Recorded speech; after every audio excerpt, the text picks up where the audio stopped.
La Cour constitutionnelle de la presse congolaise moderne siégeant en matière des actualités qui dominent dans toute la République démocratique du Congo. L'audience publique d'aujourd'hui, dimanche 7 avril 2024, sera toujours présidée par votre humble serviteur, Péguine Sassa, le terminateur de la presse congolaise moderne, juge président de la Cour constitutionnelle de la presse congolaise moderne. Tout au long de la dite audience publique, nous allons parler des actualités et de ce qui s'est déroulé et de ce qui s'est passé la semaine dernière. Entre autres, vous le savez très bien que cette émission est une émission à caractère sociopolitique, mais nous parlons aussi des actualités qui dominent. Et puis, c'est une émission bilingue qu'on parle plus en la langue vernaculaire, pas seulement pour la meilleure compréhension, mais c'est parce que le Quinois et le Congolais dans son ensemble aiment beaucoup que Péguine Sassa, le terminateur de la presse, puisse continuer à prononcer à la langue vernaculaire, précisément les Lingala. Oezali, enquête et magazine Écho de la semaine. Écho de la semaine, Ezali, émission autorobilara, actualité, pe, événement ya makasi, ou ekangaki semaine, ou lekaki, to rappeler batou, nini lekaki, nini kangaki na semaine, et puis, to lobelara pe, actualité, ou ezako dominé, pourquoi pas pe, tozali, jeunesse d'investigation, to lobelara maïma tali, oyo ezali ko toucher population et puis pas si ya population ne yango ne priorité na biso pour to informaka ba konzi na ba mboka ozana problème moko na justice ozana problème moko procureur moko to avocat moko to soda momo aza ko menacer aza ko intimider yo yaka et pas ya juge président cour constitutionnelle de la presse mwana musala na bino peuple congolais oyo naebi kop mususu te naebi musala mususu te kaka koloba na lisasango boye yango pourquoi na la tara toge oyo ezaliga juste na incarné bazuzi pourquoi juge alobaka na TVT juge asala ba déclaration te place oyo juge asala ba déclaration ezali na ba audience publique to na ba audience privée yango na omoni na incarnaka bazuzi pona ko accompagner pe bango place oyo ba lopoto mingi ngai na kosunga bino ke tala na audience public ya mukolo tel boy bazuzi balobela ki boy na boy ba siège ki en matière ya boy na boy pona boye baka na yango moni to incarnaka bazuzi o penezali toje vraiment te ya bazuzi o balata kamezali à peu près parce que na cour constitutionnelle toje o ya bleu blanc ezali toje ezali tenue officielle mais ce bon ba juge ya cour constitutionnelle balati rouge noir blanc ezali toge à travail tandis que dans la cour à cassation toge officiel ezalaka rouge noir nyonso na bando zwango twana comprendre bino po boyebaka avec impact na idéologie tika to informer bino que les semaines et outil koleka ba makamu ebele et les cas qui kasi actualité ezako yebisa biso ke to rappeler bino ndenge bilinga bilobela mwanza que Félix Tshisekedi akendaki na Kigali tandis que Fachi Beton azalaki na Kigali te eloko ya mabe makasi omoni ke tokansaka ba chaîne mususu ba chaîne congolaise ba chaîne mbika mais chaîne ya mundele RTBF mundele non pena a tout bordir a kosibiso na TV ke Fachi azaliao fenta mavuba azui mama na gazma mundele bozomona we journaliste bozomona we asali reportage ke facha liti bango moko ba comprendre ke tobeti mwanza titika to senga excuse basengi ba présenter excuse na bango pona lokuta o balombaki pourquoi nyonso wana pourquoi ba futi bango ba mbongo pour poete ba informer population makambo ya lokuta peuple congolais na bande kwa libanda ya mboka ba croire na kilukuta na bango donc mango bele minde pe balobaka bondi mango parce que musupa na ngo fenta mavuba yango il faut bondi melaka biso ba Péguine Sassa oyo ba journaliste nzalate ba journaliste mpavala te oyo o sali musala malamu to applaudir yo to accompagner yo o sala musala mabe to tumio pe to dénoncer yo yango na rôle na biso bapandisango ya solo o ya mbika te semaine euti koleka actualité ezaki dominé na nomination ya il y a premier ministre boyebi ke mokonzi mboka Fachi Beton Mukantombolo autant qui nommé na ordonnance présidentielle premier ministre et puis c'est une première na Congo na biso otozwa ouais comme premier ministre mwana mwasi Maman Judith Ntuluka oyo vous allez ko pesa ba sincère félicitations en illustration ndenge Maman Judith Ntuluka a manqué pas mon mboka et puis nandenge nomination naie et nandenge batanga ki ordonnance naie oyo mokonzi mboka Fachi Beton Mukantombolo apesi ba mama Valère wana epesi esengo na ba mama nyonso ya mboka. Mais merci beaucoup Richard, on vous dit musala kitoko Maman Judith Ntuluka ye wana bo mesana nango premier ministre ya mwasi oyo tozui ba mama yango wana obolukaki obosengaki obolelaki mokonzi mboka apesi gouvernement na mwana mwasi enfin bana basi pe bokamba ba papa. Mais merci beaucoup. Alors après avoir yakozala nommé et pas chef de l'État tellement azali moko ya ba cadre ya UDPS lobi nango bala moko akendaki na siège social ya UDPS wapi et pas ici ka bakutana kina Augustin Kabuya secrétaire général na bango et puis na ba mama ya UDPS en illustration na ba mama ya UDPS oyo ba sola ki makambu ebele obomoni ba sola ki makambu ebele secrétaire général Augustin Kabuya a rappelé qui na ba mama UDPS ki bazu prématurité pona ko tondisa mabumu na bango to pona ko yiba mbongo ya l'état mais kasi bazu primature pona ko accompagner mokonzi mboka avec impact na idéologie et ça qui vraiment malamu makasi ya ko mona Maman Judith Ntuluka azalaki vraiment accueilli kitoko na siège ya IDPS ou mona CG Kabuya et puis a memi lisusu et pas ba maman pour na asolola na ba maman avec impact na idéologie. Semaine passée actualité mususu ezalaki matanga ya Jani Faye en tout cas sincère félicitations na artiste et comédien. Artiste et comédien na ba oyo outi poto boyaki bo accompagner Korti Awa artiste et musicien bozala qui peut ebele ba journaliste ba tunyon so botonda qui vraiment ebele pour na rendre ba derniers hommages na artiste et comédien na biso Jani Faye oyo makambo oyo lekaki et servir ba Congolais ya diaspora na leçon été ya biso kaya Jani Faye en tout cas été ya biso na bino surtout bandeko oyo bovandi na diaspora. Mais naza ko remercier ba artiste comédien nyonso na implication na bino ndenge bo lelindeko bo tona Ans Luzolo oyo autaki pena poto ayeti na Kinshasa pona bakunda ensemble de kona bango Jani Faye oyo matanga likaki vraiment très bien na félicité bino nyonso ba artiste comédien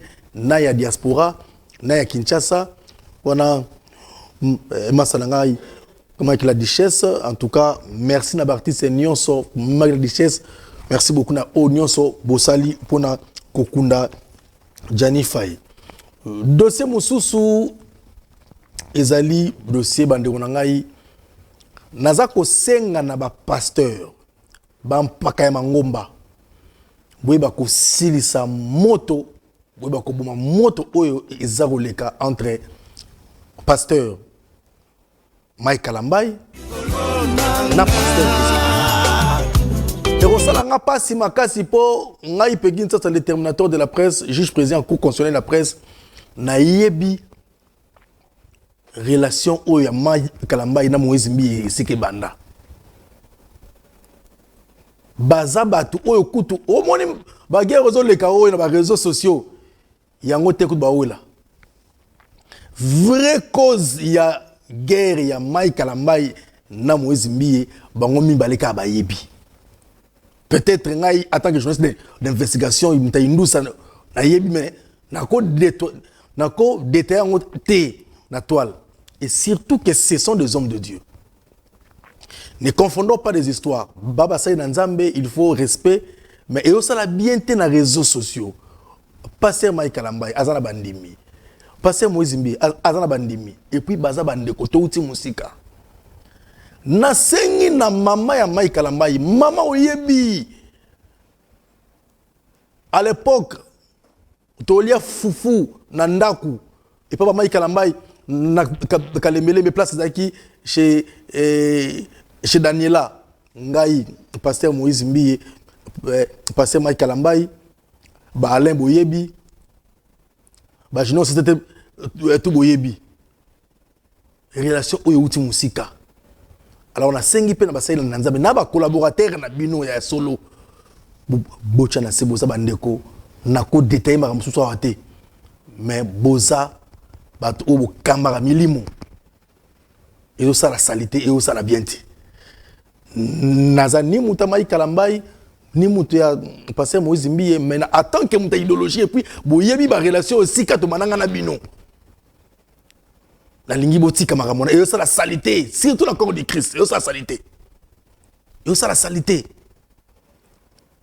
kunatina ba finga batu kunatina ngala muta je ne plus ce temps là en tant que homme ya paix en tant que juge ya cour constitutionnelle ya presse naningi bino ba responsable bo ba sena Nzambe bo ba kocha na se tokende na province ya Okatanga pour na féliciter vraiment mon bangé na symposium au Salam Makikuna, en tout cas sincère félicitations na général Edi Kapend général des brigades symposium sur défense, sécurité et développement de la RDC et les cas qui malamu et du 2 au 3 avril na Inilou na salle de conférence Monseigneur Chibango et les cas qui m'nengeni bolanda condensé ou vraiment sincère félicitations na général des brigades Edi Kapend Mokonzi 22e région militaire chef de l'état à Salaki Choya Malamu Yeyako Sekoussa général Edi Kapend Sekoussi peut apprécier Moussala Tala Magam Azarosala. J'en profite pour remercier l'autorité militaire Nyonso au bazar loyal.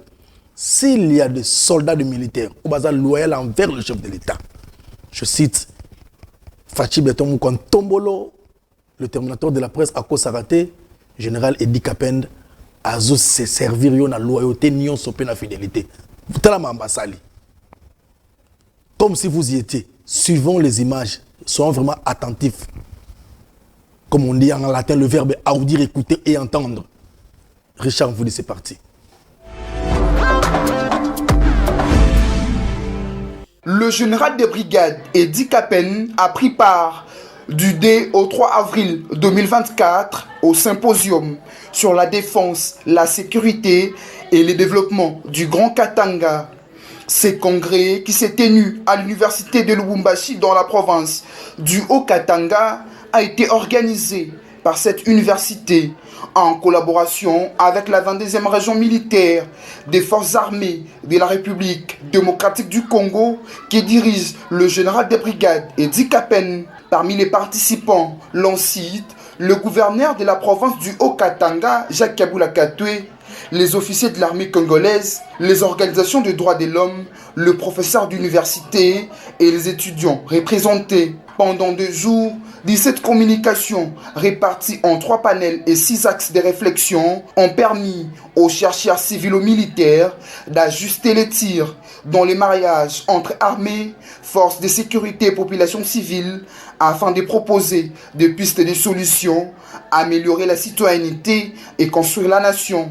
La journée de clôture a été constituée de 2 parties, notamment les communications couplées aux échanges, ainsi que la répartition en ateliers. Plusieurs recommandations ont été faites à l'issue des ateliers, à savoir l'amélioration des conditions de vie des militaires, la multiplication des cadres des formations professionnelles, la mise en place d'une politique d'éducation familiale, l'organisation des colloques pour sensibiliser et éduquer les populations, la vulgarisation des résolutions de ces symposiums, sécuriser les dénonciateurs, la formation des chefs des quartiers sur les techniques des bases de sécurité, la promotion des énergies renouvelables, rendre effectif le plan national de développement, rendre l'armée et la police productrices des richesses en temps de paix, tout comme en temps de guerre, créer un observatoire de sécurité, promouvoir et aider la consolidation du pouvoir coutumier,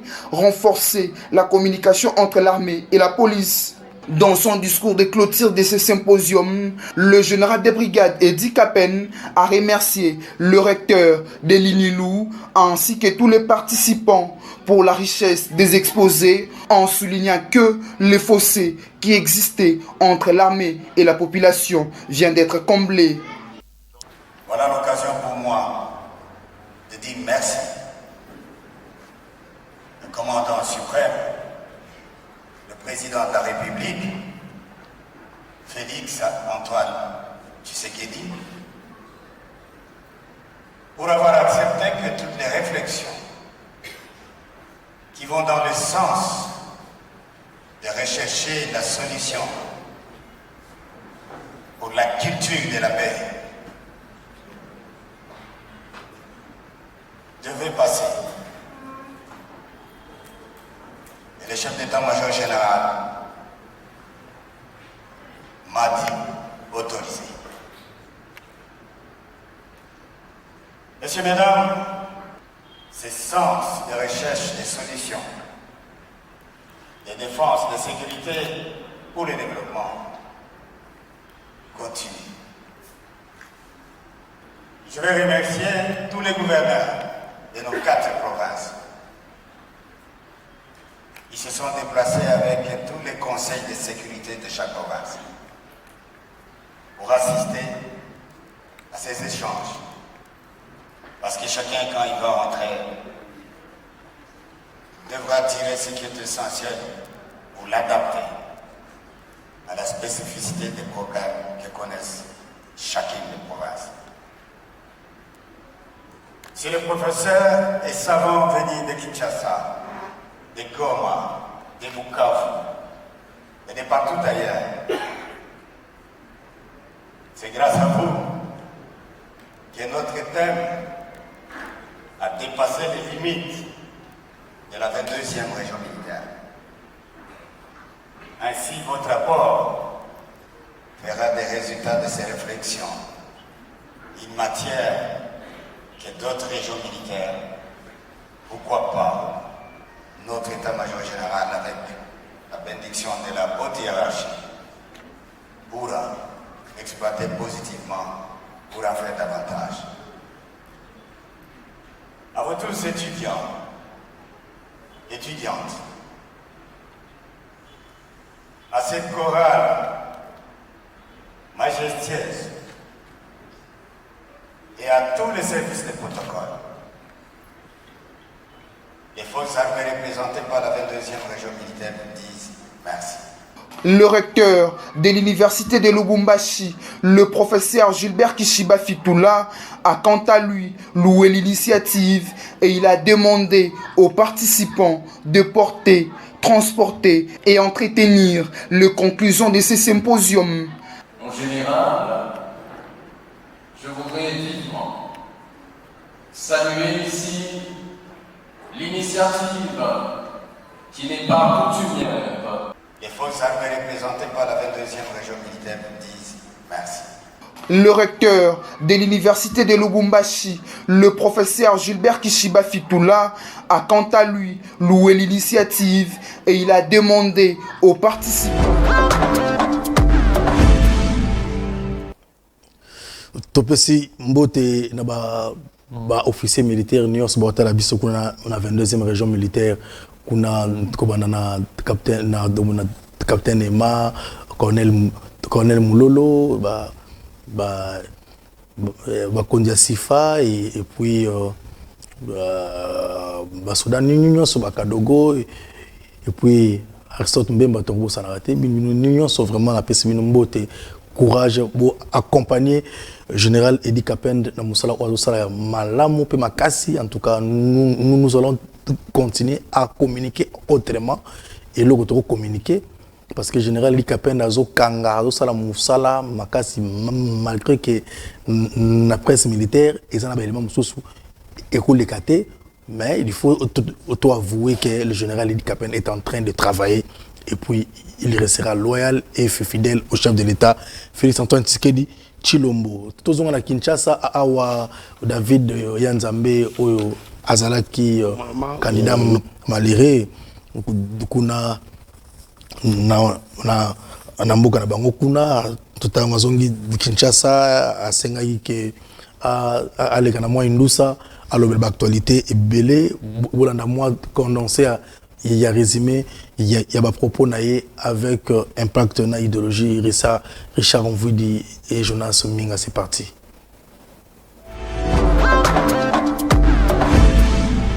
Normalement mon nom c'est David Ndaye Yanzambe. Ouais, c'est ça le vrai nom. J'étais candidat à la députation provinciale des élections 2023-2024. Malheureusement que nous n'avons pas été proclamés par la CENI, mais sauf que nous gardons toujours notre combat. Nous n'allons pas cesser ou bien et si non, la politique a beaucoup de réalités. Oui, mais moi, dans l'autre côté, c'est la réalité, mais tout côté, parce que tous autres, volontaires, au balingui, même changement pour la politique du Congo. Le chef de l'État a mandat il y a 5 ans autour des cas, Ayaki Moko, selon le programme pour les besoins, état des besoins, il y a Banakassia central. Priorité d'abord, Izaki Nzela, Oizakou Lungwa, de Kalambambouji à Canaan, de l'Angola vers Canaan. Parce que sans route, développement, on ne peut pas vivre. Alors, c'est ça. Nzelawana, on avait confié la responsabilité d'entre la charge des gens que le chef de l'État lui-même avait désigné. Malheureusement que ces gens-là nous ont rendu un mauvais service pour ne rien faire jusqu'à aujourd'hui. Jusqu'au jour où nous parlons, il n'y a rien qui s'est fait. Alors il y a beaucoup de choses qui devaient se faire. Et puis moi je traite ça comme il y a un problème, ce n'est pas le problème du chef de l'État, c'est un problème de gens que les chefs avaient donné la responsabilité. La plupart des gens qui disent les chefs ont donné la responsabilité, l'intérêt n'a pas. Il ne veut pas rendre le chef un bon service. Voilà pourquoi j'avais eu les soucis. Quand je suis allé pour faire l'investigation par rapport à Misala où il faut et Salé Makuna, j'ai vu que c'est foutu. Foutu, au moins, l'érosion, ils ajustent toute la ville et envahir ville Mobimba. Il y a Canaan. Le gouverneur est là. Qu'est-ce qu'il fait? Tu avais postulé comme député national et provincial. Tu as eu la chance de passer à la députation nationale et provinciale. Donc tu as déjà reçu. Tu dois travailler pour le poste à laquelle tu as été élu. Mais pourquoi aller encore jusque-là? Pourquoi tu deviens encore le sénateur? Maintenant, d'un coup, quand tu es possible pour devenir le sénateur, tu vas abandonner le poste à laquelle tu étais. C'est bien ma salute. Est-ce que vision est donc il y a une expérience parce qu'il y a un outil, un fond, un outil de la campagne. Dans le monde, on est vision, on s'est bien en Fati, Félix Antoine Tshisekedi Tshilombo. Merci beaucoup pour la nomination de Madame Judith. Moi, je suis Congo, descendant de Simon Kimbangu. Donc, il y a un féliciter sur Yemoko Azubokundi. Parce que, vous savez, pour moi, et aujourd'hui, même dans la vie de Kinshasa, moi, je souhaiterais, d'ailleurs, moi, j'insiste beaucoup plus, même chez moi, au Kassai central. Moi, je souhaiterais cette année, cette fois-ci, qu'on mette une femme à la tête de la province. Parce que la plupart des hommes, il y a ceux-là qui ont travaillé, mais bien, et ceux-là qui n'ont même pas travaillé, comme actuellement. Il n'y a rien qui marche, c'est rien, c'est foutu. Pourquoi pas qu'on mette Canaan au Balambasi, qu'on mette maman? Tout en parité. Bazana Wanya. Et comment on appelle maman? Comment on appelle la première, Madame Judith? Tu sens qu'elle a une expérience. Elle a été ministre des portefeuilles. Toi, il maîtrise. Tu sais pas que tu viens du néant. Tu vois, aujourd'hui, le pays est en train de disparaître parce qu'il y a des gens qui viennent du néant, n'ont rien maîtrisé. ayebi ne kutu basignaka te ayebi nde basala kutu réunion des ministres nani na participant na eloko moko te boum directement à la tête bapesi poste ya monene tu vas faire quoi bazosala baventure ils font théâtre. Est-ce que actuellement qui peut accepter ya kozwa lisusu bokonzi na manduki biloko wana elekakala biloko wana elekakala oyebi ntango ozwa kozwa bokonzi na manduki esengeli bato bakufa nana kondima a perdre makila na ye pour actuellement non tokomi na temps ya démocratie soko lingo ozwa bokonzi zwa na voie légale yaka kotia candidature tia motu loko baninga batiaki awa bazalaki mbika bon bazalaki plus de 24 candidats à la présidence fatia beti bango fimbu chikote abuki fimbu mukolo ils se sont inclinés ko banda ba Martin Fayulu ba mukwengwe ba munyoso ba Moïse Katumbi ba bandimi ba frappe ezaki makasi yo lelo monde actuel. Merci Nabino Mozoto la biso na Congo central bana ya Matadi bana ya Boma bana Mwanda mbote na ben bampang ben kina kulanda mpang na ben Pekinsa sur le terminateur de la presse a betu na Kinshasa capitale République démocratique du Congo. D'ailleurs mais comme na sujet na ya Benoît sujet ya bana Boma dossier CVM bande konanga eza passé biso nyonso toyebi selo ba information pe ba investigation oyo nazanango ba agent ya CVM na Boma basali 29 mois ya cumul d'un paiement 29 mois ya paiement na bango mais déjà na bango na comité administratif, comité de gestion Mobimba, ba outil kozwa, ba frais d'installation. Déjà na bango yewana, déjà CVM yeyo. Kombunaye, Madame Jeanne Blandine Kawanda yeyo. Ba outil kozwa, neti déjà outil kozwa, ya simbi par naye, il y a 204 960 $ comme frais d'installation. Adjoint Naye, M. Selemani, a tout cas 192 230. Mais DG Oyo, vous avez mon Oyo, il y a CVM. Avant, il y a frais d'installation. À côté de Rosambo, il y a na DGDA. On peut outil DGDA. On peut outil DGDA. Bon, tu as un photo de DGDA wala kala. Na DGDA, a outil hyper bendi lo na a bendi benda mitene a sorti. A YSVM a bendi ma frais d'installation combien? Tandis que ben paiement il y a plus de 29 mois, pas plus, au monde est, mais 29 mois impayés pour nos gens. Mais eloko ya makasi ezani nipe ezo sala ngai pasi. Député élu ya bana Boma, député national Fils Longo. Batu ba vota ki ye po bima député. Ba Jean Ebele ya CVM. Ba votaye, bana Boma bo votaye. Mais ba Jean bazana 29 mois impayé mais yé abuti dia ko benda ya yé. Ya benda ki nous avons $6 000. On a $6 000. Comité de gestion tout bazu bambon mutuna mutazui par naye. Honorable Fils Longo comme administrateur pour baza 5 membres du comité bazus bamona kaka honorable oyo Fils Longo aza agent kaka honorable oyo Fils Longo susu aza susu agent na onatra kaka honorable oyo arobenda ba 33 000 $ par mois dans l'Assemblée nationale. Mais bana boma bazo souffrir. Ba vota ki yo bazo souffrir. Mboka ngoto okende wapi. CVM en tout cas ba konti botala likambo pour la population parce que kalamingi te mbilinga rokota makasi. Na CVM na boma bana boma benu na calme. Mambu yai mais kuma déjà na makuta chef de l'État.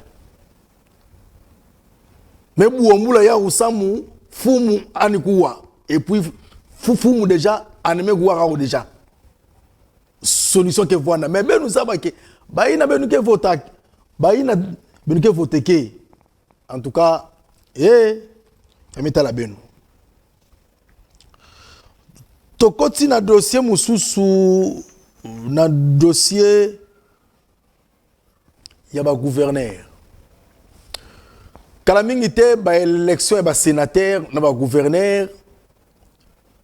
Pegin ça c'est le terminateur de la presse en tant que juge ya cour constitutionnelle ya presse. Nous avons aussi des gens où to ko accompagner to ça appelle na ba ba robenga ki pegin to ça la mbreni pour la visibilité pour na kocha pour na to vendre image na bino.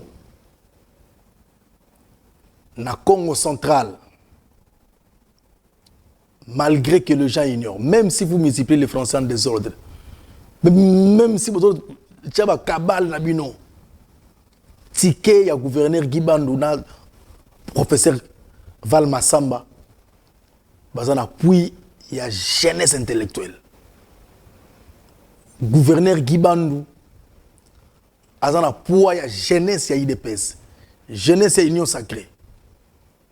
Ticket na bango na honorable ticket na bango na professeur Val Massamba pardon ba te bele ba sepeli dango même si ba to mususu ba sepeli dango te comme on dit en latin odenritum metuant qui veut dire en français qu'il me haïs pour qu'il m'écrit nyo so mutro mo nanga ndika fwa kwandi kasi tozonga na date il y a le 6 avril le même gouverneur a sali kaka 12 mois ya pamba a sala 50 12 mois ya pamba akenaki pour représenter chef de l'État. C'est un jour très émouvant pour nous parce qu'il est le gouverneur de la province, il y a Congo central et représentant personnel et chef de l'État. Boyo kananu ba propos na ye inusa ou a parlé de non. Vous sentez que le gouverneur Guibandou a l'éloquence qu'on appelait à l'époque en Grèce, la rhétorique qui est l'art de bien parler. Suivant, comme on dit en latin, le verbe audire, écouter et entendre. C'est parti à l'image.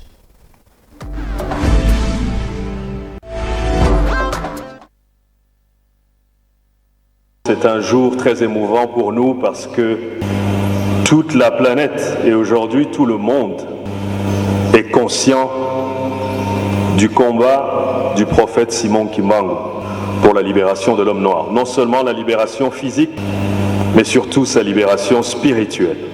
Et donc je voudrais que chacun de nous intériorise la profondeur de cette journée comme étant non seulement la célébration de notre libération de l'oppression coloniale, mais également la libération de notre spiritualité. Une spiritualité authentique qui libère non seulement les Noirs du Congo, les Noirs d'Afrique, mais les Noirs à travers le monde.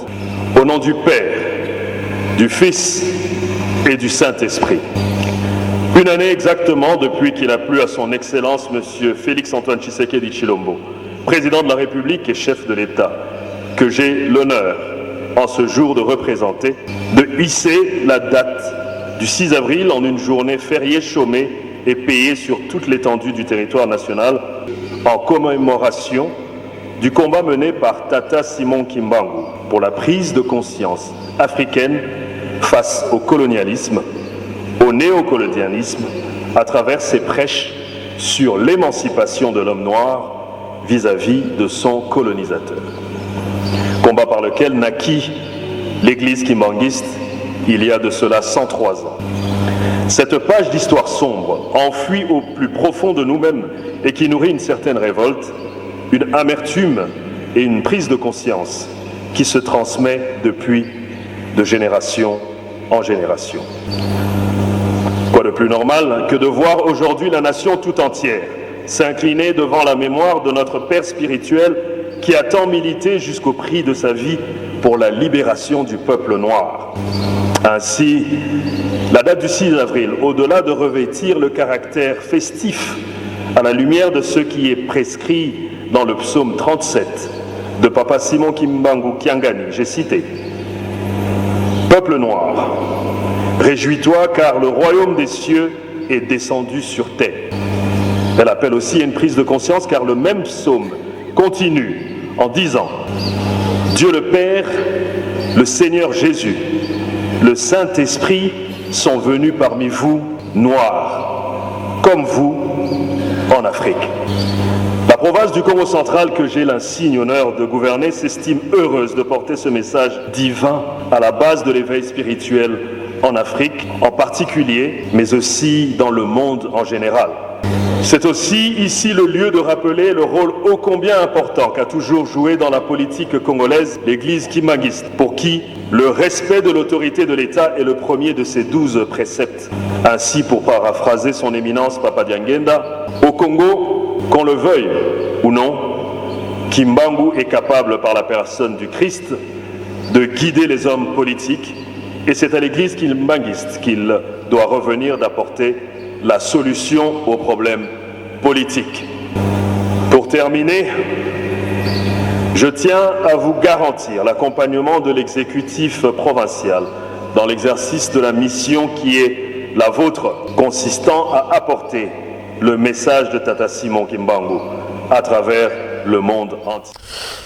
Merci beaucoup. Wana Izalaki, gouverneur de la province à Congo central, représentant personnel du chef de l'État dans la province, Dr Guy Bandou, toujours Pesa Mokakoswa, Tikenaye, na professeur Val Massamba, peuple Congo, Bazali derrière Bangoto, qui est dans la province de Haut-Ouélé. Na Haut-Ouélé, Toto ya Haut-Ouélé, Mandekonyo sur Haut-Ouélé, Bazali ko soutenir candidature ya chef constant azali chef coutumier azali natif ya Haut-Ouélé asala ba œuvre sociale ebele atonga ba école atonga ba église asala banzela atonga ba orphelinat dans le cadre toujours il y a accompagner chef de l'État pe ya ko sunga ya la proche ya population chef constant Lunga Gbe Mbatanadu Oyo Toza Koloba pour l'unité et le développement intégral.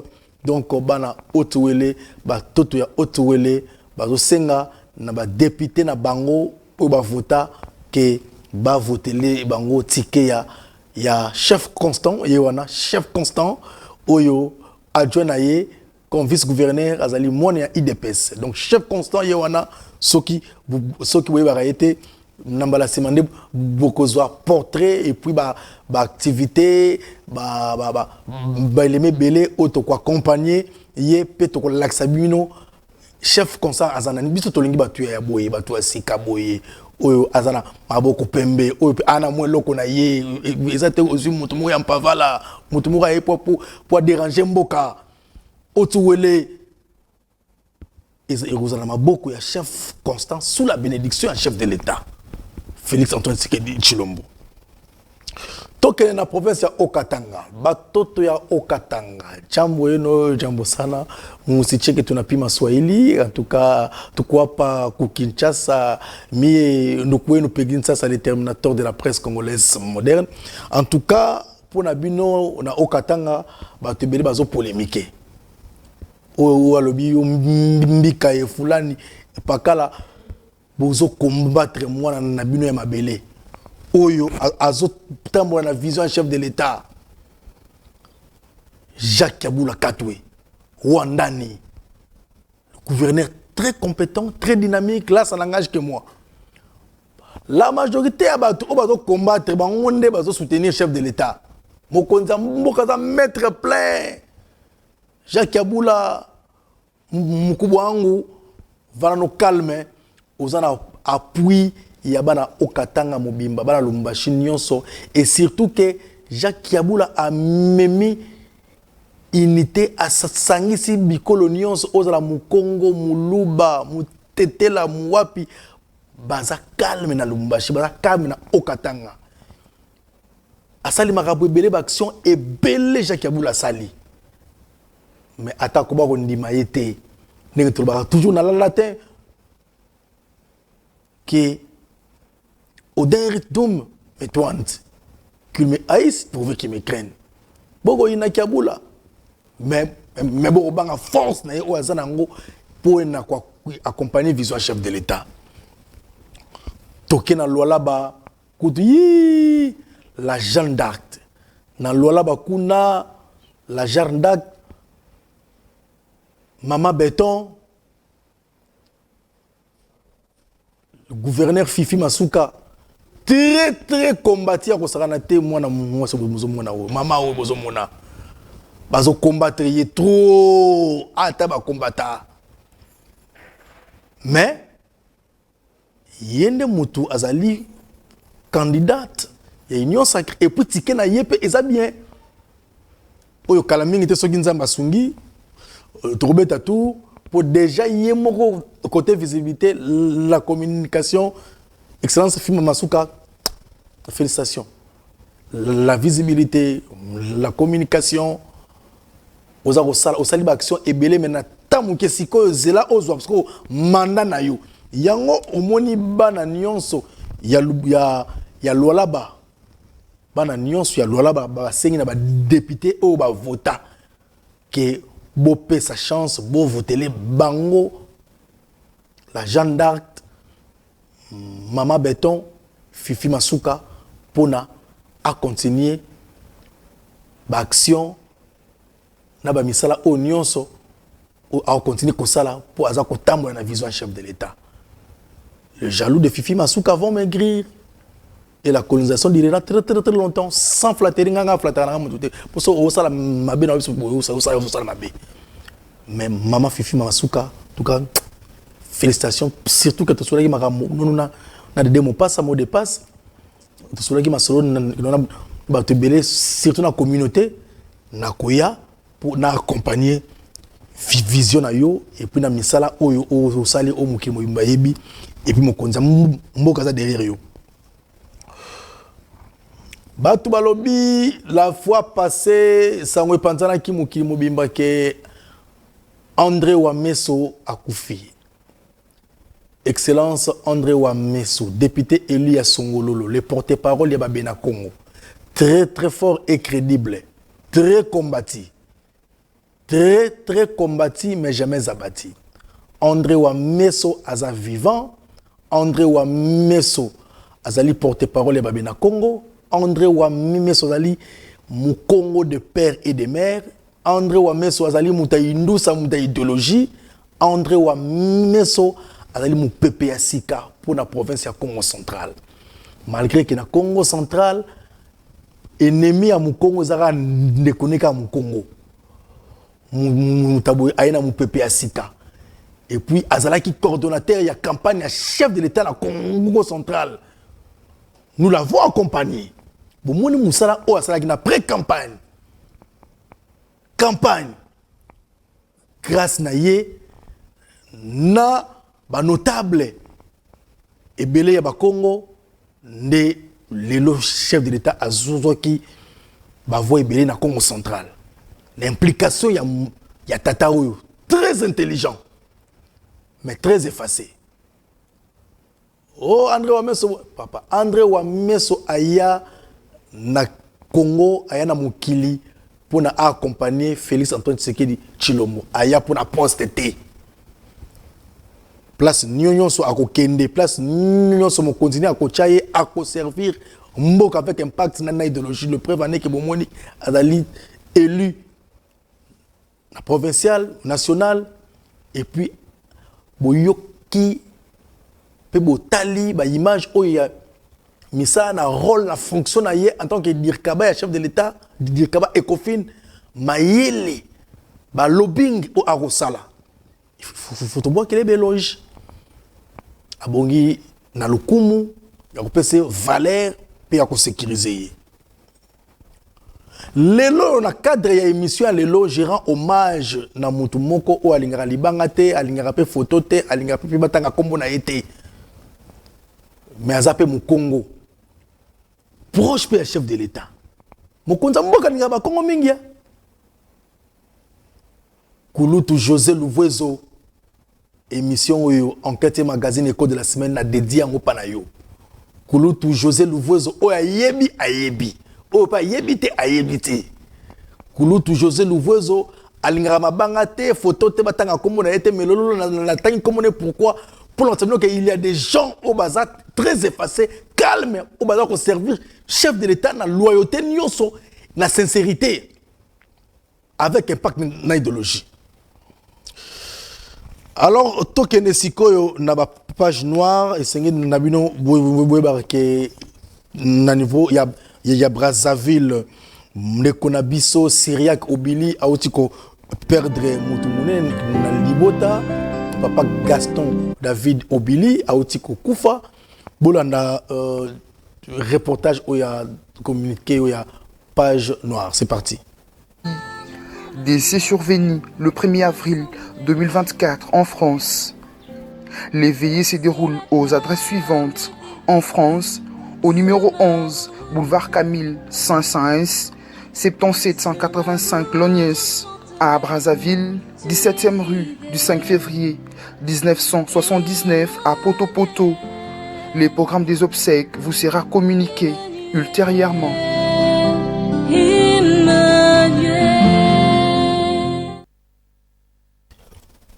Touti ko perdre les sous mwana mboka pati mwamba ozali journaliste munene oyo salaka na lingala facile aina deuxième œil bulu yeke pati mwamba azali sous-souté programme ya matanga bokozo yango mais apparemment les 12 bakokunda to ça ko présenter ba condoléances na famille na ye mobimba et surtout le directeur il y a protocole il y a chef de l'état le directeur Bob Mboba azali ko présenter ba condoléances na famille parti mwamba pena famille à presse mobimba comme on dit en latin requis in pace autotika la page noire wana esengi na bimbo barke la sœur Lissi Kunda auti kotika biso la sœur Lissi Kunda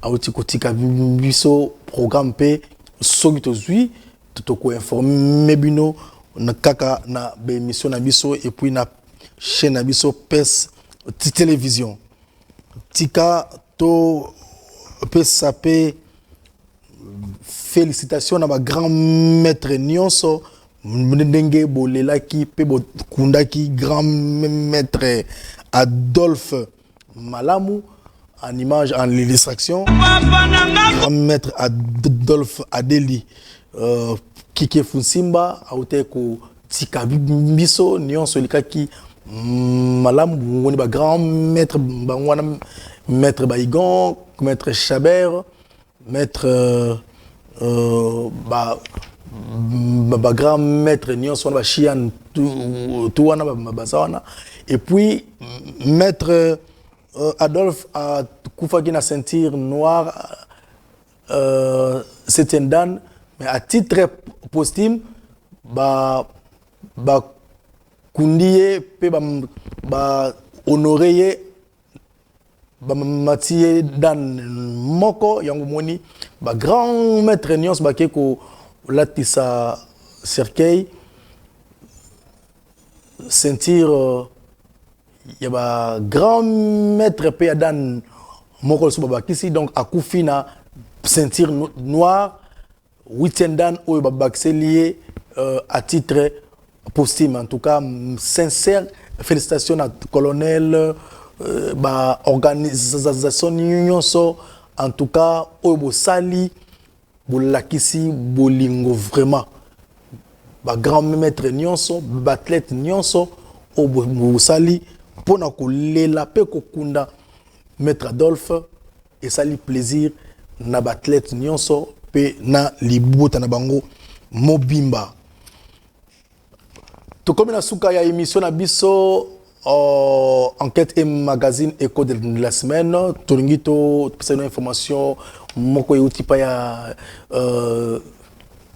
et puis il y a DJ Frank chez Temba, où vous allez gérant, il y a Night Club chez Temba, vous allez remercier Batunion, so accompagner qui est, dengue a été ko perdre mon koya agent na bango, donc mon koya agent il y a Night Club chez Temba a été ko kufa, kasi nyon sur le cas qui na kimia nyon sur na combo ya KMB chez Temba le Big Boss et puis na gérant international DJ Frank, l'esclave du travail. Azaïko remercie Batunion ba accompagnant qui est. Merci beaucoup na Madame Astrid Nkenda, vous autres abisso na Lumbashi. Merci na Maître Jean-Paul Mwilou. Merci beaucoup na Patrick Mateta, le facilitateur d'affaires. Merci na Bino Nyons, vous voulez na Congo Central, Lumbashi. Et puis, Bo Tikala, branché dans le programme, il y a PES Télévision et c'est surtout vous avez sur le canal plus 356 et puis na YouTube na PES TV HD et puis na Congo exclusivité. Je t'ai réalisé aujourd'hui par Richard Anvoudi et Jonas Minga Azala qui toujours na pointe scotché branché. Merci beaucoup à mon partenaire à vie. Lui c'est Patrick Chio. Kaka sinazali ko suk sa émission na Obaboy. Tu comprends na yusupe na yopena yokunum Moutaba l'ICC pour émission comme l'ICC na l'ICC donc photo automatiquement pas Félix Oazé quoi après sur l'ICC petite émission la télé on Zambala pour ça la bien pour l'ICC na l'ICC des symbio parce que ma camboyo pour commencer ça na chronique musicale toujours battre cahier de charge na yo zanini toujours battre zanini et puis ko yamara ba finga rafali ko yamara ba chrétien rafali pour gagner nini. Il fallait qu'on parle en arayoté, pas qui parayoté. Hein? Je reconnais que moi, ça, j'ai commencé la télé, la chronique musicale, où c'est très crédible, les locaux, le père spirituel, Zakaye Babaswe, bénédiction, Paul Mukendi, Serge Kayembe, Kakiakewa, Nazwa qui est douce à le titre, comment ça, la sociopolitique, et puis une investigation, parce que nous étions formés. J'étais formé. Encadré. Les propos tenus dans cette émission n'engagent que son auteur qui est Pegin Sassa et non au diffuseur. Semaine prochaine, nous sommes à Brazzaville, Tokutanana, Excellence Alain Akwala à Tipo. Batebele Bazo Kanisa, que président Denis Sassou Nguesso, Alingara Congolais, il y a RDC.